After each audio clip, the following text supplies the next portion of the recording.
भीमराव,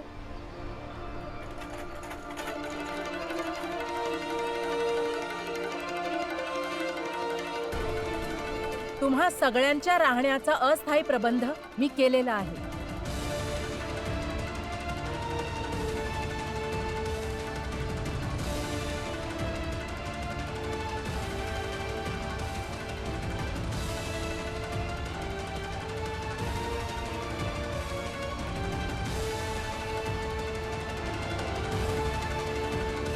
भीमराव, तुम्हा सगळ्यांच्या राहण्याची व्यवस्था मी केली आहे, चाळीच्या जवळच. डोकं फिरलंय का तुझं? नाही, आता मला चांगलं आणि वाईट यामधला फरक समजला आहे. परंतु तुम्ही हे सगळं का केलं? पती पत्नीच्या संबंधात एक गोष्ट असते, एकाने केलेलं पाप दुसऱ्याला सुद्धा लागतं. मी फक्त माझ्या पतीने केलेला पाप हलकं करते. तुझं पाप तर मी हलकं करतो. लक्षात ठेव, तू सुद्धा भोगशील या भीमरावच्या सोबतच. तू ही लक्षात ठेव भीमराव.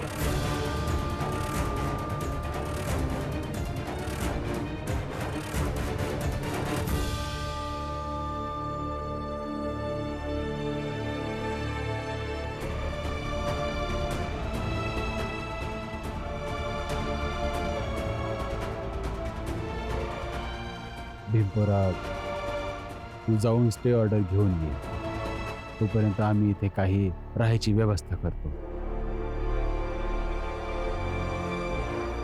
बाबा, मी आणि रमा कामावर जाऊ का? नाहीतर शेठजी पगारात पैसा कापतील. ठीक आहे पोरी, आम्ही सगळे सांभाळून जातो. मी चल. येतो.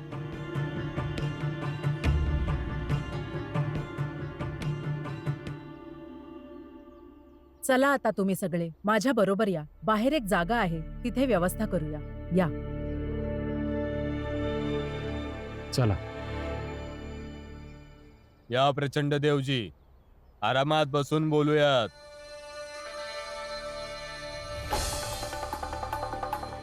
हे बघा, माझं म्हणणं अगदी लक्षपूर्वक ऐका. मी त्या भीमरावाला खूपच चांगल्या पद्धतीने ओळखतो. जर का तो म्हणाला की तो कोर्टातून स्टे ऑर्डर आणणार, तर काहीही करून कुठून ना कुठून तो स्टे ऑर्डर आणणार. म्हणूनच आता आपल्याला आपलं प्रत्येक पाऊल खूपच सजगपणे टाकावं लागेल. म्हणणं तर तुझं अगदी बरोबर आहे नरोत्तम.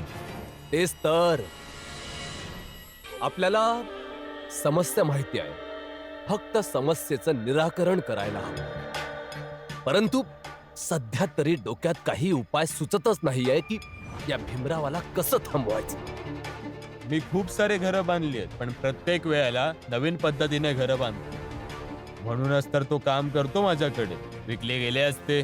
कोणत्याही पद्धतीने भीम आणि त्यांच्या जातीतल्या लोकांना त्रास द्यायचा असेल, त्यांना त्यांची लायकी दाखवायची असेल, तर प्रत्येक वेळेला त्यांना नव्याने त्रास द्यावाच लागेल. यावेळी काहीतरी नवीन करूयात. काय करायचंय? करूयात, नक्कीच करूयात. वाट पहा. मे आय कम इन सर? हा, ये आत. सर, आज अधिकारी हे घेऊन आले होते. मला जमिनीवर स्टे ऑर्डर पाहिजे सर. म्हणजे कुठलाही अधिकारी आपल्या पदाची ताकद दाखवून आम्हाला इथून तिकडे पळवू शकणार नाही. घे, मी आधीच आणून ठेवलंय.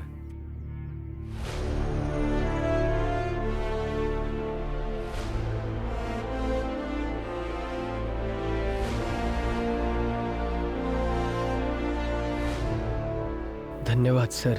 ह्याच्या मदतीमुळे कमीत कमी आम्हाला तिथून कोणी हटवू शकणार नाही.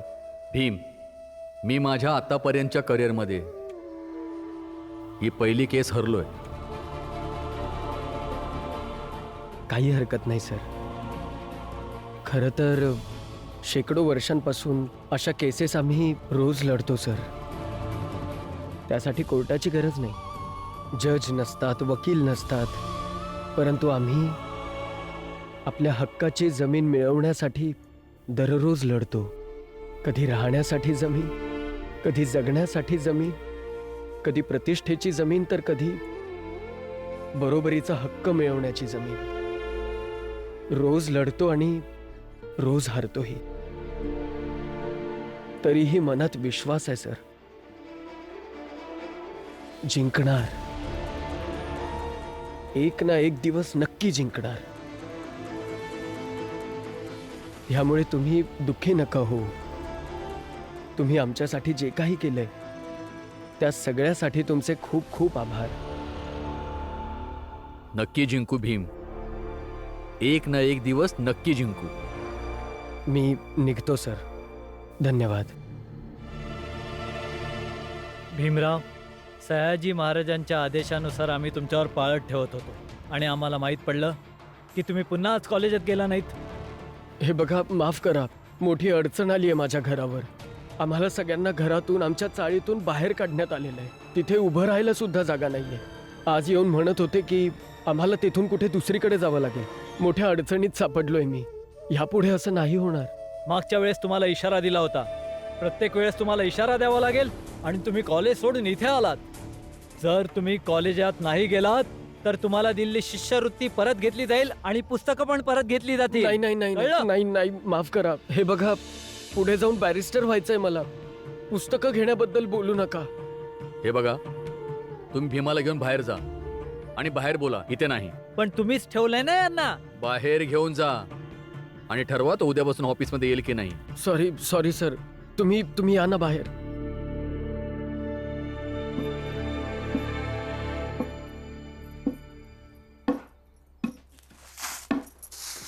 हे ऐक, तूच आहेस ना रमा, त्या भीमरावची पत्नी. सगळं माहितीये तुमच्या बाबतीत. एक गोष्ट सांग, तुमच्या दोघांच्या बापाची फॅक्टरी आहे का? जेव्हा मन केलं तेव्हा आले. हे बघा, तुम्ही आमच्या शेठजींचे मोठे भाऊ आहात. त्यांच्यात सारखं आम्ही तुमचा बी आदर ठेवतो. त्यांनी सांगितलं होतं का त्यांना एका महत्वाच्या कामासाठी बाहेर जायचं होतं, म्हणून यापुढे तुम्हीच सगळं काम सांभाळणार आहे. रागवायचं असेल तर रागवा, उलटून नाही बोलणार, कारण बी नाही देणार. पण आई बाबांचं नाव मध्ये नका घेऊ. हा, मग वेळेवर येत जा. चला, काम सुरू करा.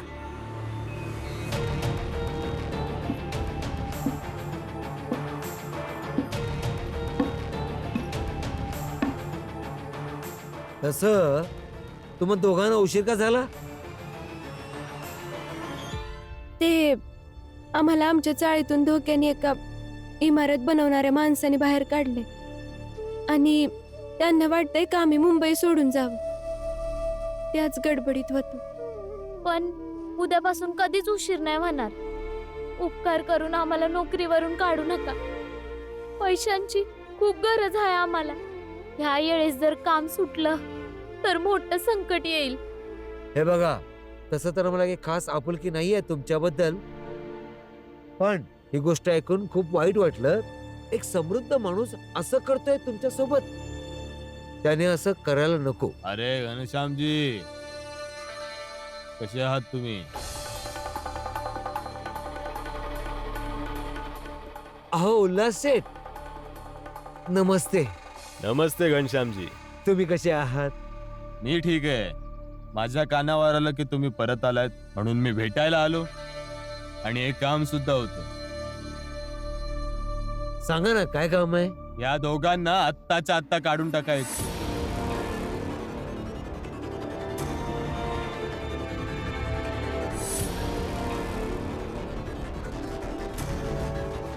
का? कारण ज्यांच्याबद्दल आम्ही आता सांगत होतो ना, ते हेच आहेत आणि बहुतेक तुमचे मित्र बी आहेत. ए, शहाणपणा नाही, काढा यांना इथून. तुम्ही योग्य वेळी इथं आलात. मला बी बघायचंय शेठजी काय निर्णय घेतात. शेठजी तसे आहेत जसे आमच्याशी बोलत होते का तुमच्या सांगण्यावरून आम्हाला कामावून काढतील, असे शेठजी आहेत.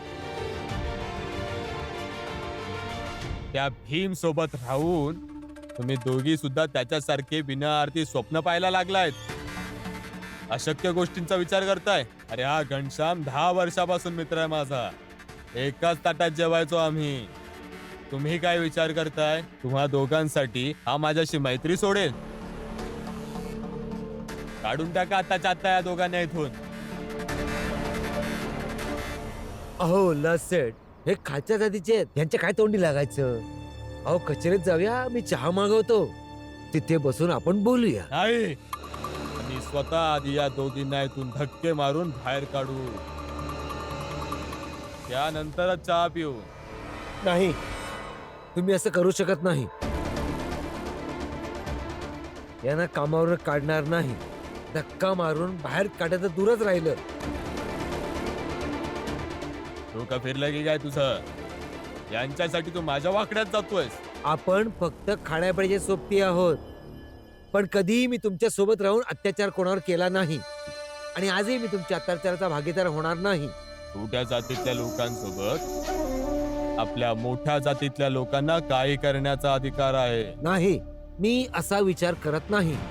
मी यांना कामावरून काढणार नाही. म्हणजे या दोघांसाठी तू माझ्याशी मैत्री तोडतोयस? मी तोडत नाहीये मैत्री. तुम्ही उगाचच हट्टीपणा करतात. मला एक गोष्ट सांग घनश्याम, तुझ्या पूर्वजांमध्ये कोणी खालच्या जातीचं तर नव्हतं? कारण तुझ्यात जे रक्त सळसळत आहे ना, ते यांची बाजू घेतय. उल्हास शेठ, रक्ताचा रंग फक्त लाल असतो. आता माहित नाही कोणता लाल रंग उच्च जातीच्या लोकांचा असतो आणि कोणता लाल रंग खालच्या जातीच्या लोकांचा असतो. आता माझ्याशी मैत्री तोडून शत्रुत्व निर्माण केलंस घनश्याम.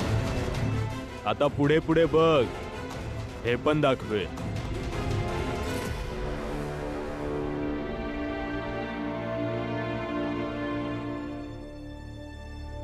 खरंच शेठजी, तुमच्यासारखी लोक नाही भेटत.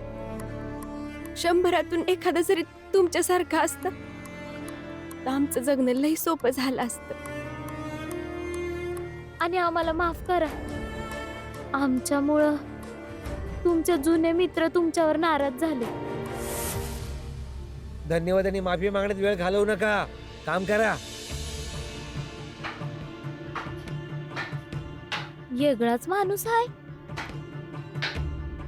विचित्र तर आहेच, नाही तर छोट्या जातीची बाजू नसती घेतली. ठीक आहे, आता जातो मी. पण एक गोष्ट लक्षात ठेव भीम, तुला जे धन मिळतं ते शिकण्याकरिता आहे, त्यामुळे फक्त शिकण्यावर लक्ष दे. तू असंच काम नाही करू शकत. आणि कोणाच्या भरोश्यावर काम करत होतास? एका अशा माणसासाठी ज्याने तुला साथ देण्याऐवजी तुला बाहेर पाठवलं. कायमचं लक्षात ठेव, शिक्षण आणि हे काम दोन्ही फक्त महाराजच देतील तुला, बाकी कोणी नाही.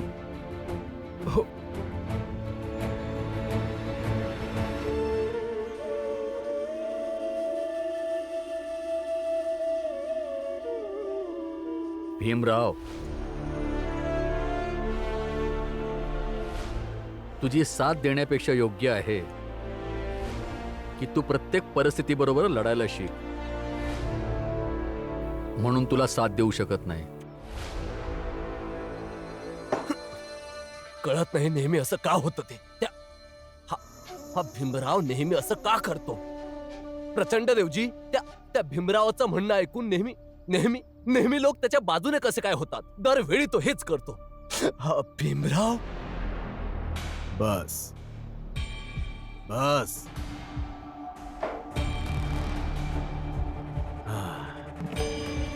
आता सांग काय झालं हे की प्रचंड देवजी, भीमरावाचा तो वकील कोर्टातून स्टे ऑर्डर घेऊन आलाय.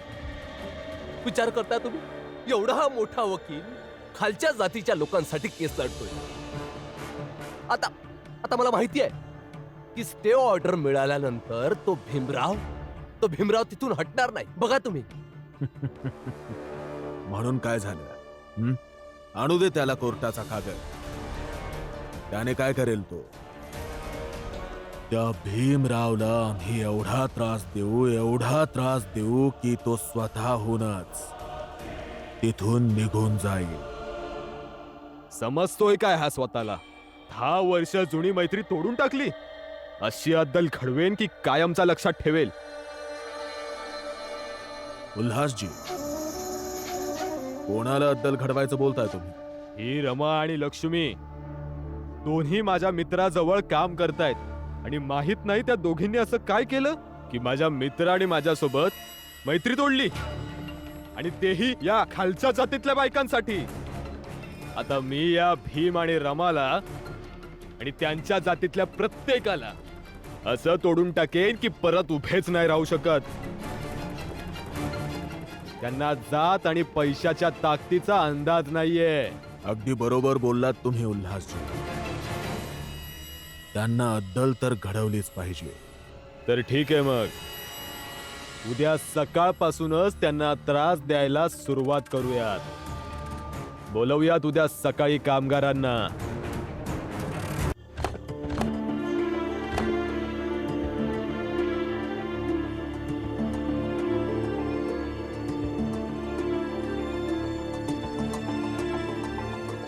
भीमराव, बस मी एवढंच करू शकले. आशा करते की तुम्हा सगळ्यांसाठी हे पुरेसे असेल. काकू, तुमचे खरंच खूप खूप आभार. तुमच्यामुळे कमीत कमी राहण्यासाठी डोक्यावर छत तरी मिळालं. तुमचे हे उपकार आम्ही कधीच नाही विसरणार. असे बोलू नकोस भीम. तू तर मला लढायला शिकवलंयस, संघर्ष करायला शिकवलंयस, आणि तू तर मला जगायला शिकवलंयस. आणि त्या सगळ्या पुढे तर हे काहीच नाही. पण तुमची ही मदत आमच्या सगळ्यांसाठी लई मोठी आहे. तुमचे खूप खूप आभार. खरंच तुमचे लई उपकार आहेत.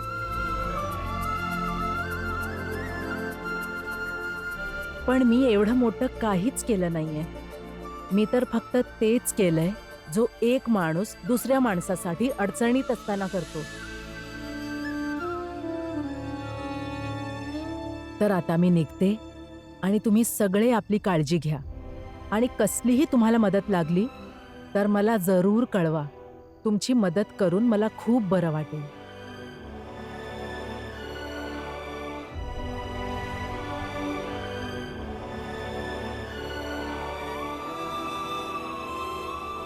भीम, बाळा, ते कोर्टातून जे कागद आणलेस ते दाखव समद्यांना.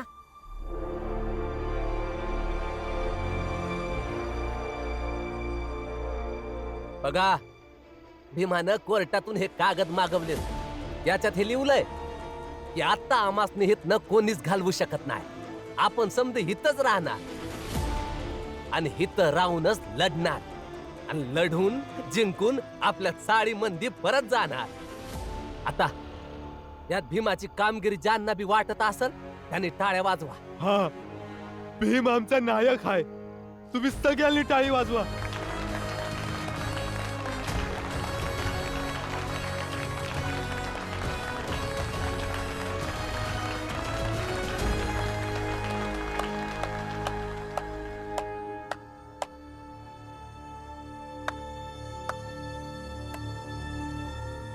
काय झालं काका?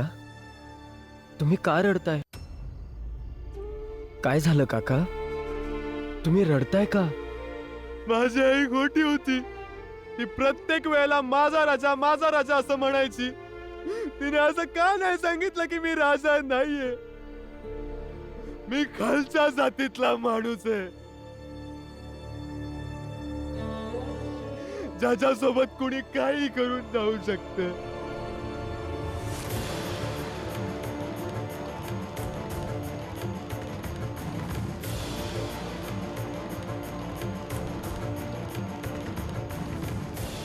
बाबा, माझी जात काय आहे? अरे भीमपुरा, कुठं तू या गोष्टीत अडकतोयस? ही जात पात काही नसतंय. या गोल वर्तुळामध्ये एक रेष आखली गेली, जिने या गोल वर्तुळाचे 2 वेगळे भाग केले. या दोन्ही भागात जो हा भाग आहे, यातली माणसं स्वतःला मोठं समजतात. या भागातल्या माणसांची ही मोठी माणसं द्वेष करतात.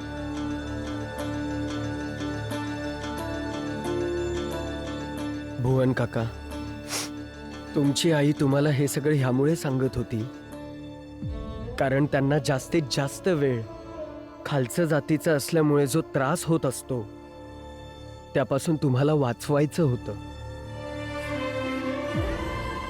तुमची आई खोटारडी नव्हती, कारण प्रत्येक आईसाठी आपला मुलगा राजकुमारच असतो.